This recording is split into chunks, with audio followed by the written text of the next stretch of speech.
కావేరీ ట్రావెల్స్కి సంబంధించిన ఆ లిస్ట్ మన క్రైమ్ బ్యూరో సునీల్ తీసుకున్నారు.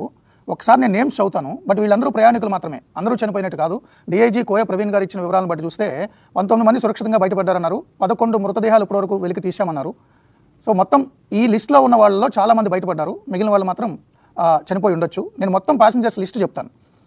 ఫిలోమిన్ బేబీ జే అట ఫస్ట్ ప్యాసింజర్, అశ్విన్ రెడ్డి, ఎం సత్యనారాయణ, సుబ్రహ్మణ్యం, ప్రశాంత్, గుణసాయి, అర్ఘా బందోపాధ్యాయ్, అందోజ్ నవీన్ కుమార్, రమేష్, వేణు గూండా, అదేవిధంగా శ్రీహర్ష, శివ, గొర్ల, ఎల్సా శ్యామ్, యువన్ శంకర్ రాజ్, మేఘనాథ్, జి ధాత్రి, ఎంజి రామారెడ్డి, అమృత్ కుమార్, చందన మంగ, సూర్య, ఉమాపతి, పంకజ్.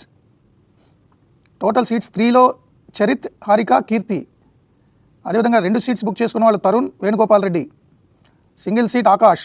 తర్వాత 3 సీట్స్ బుక్ చేసుకున్న వాళ్ళు మొహమ్మద్ ఖైజర్, జయంత్ కుష్వాహా, అనూష.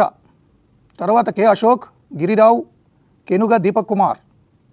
సో వీళ్ళందరూ కూడా ప్యాసింజర్స్ లిస్ట్ మనకుంది.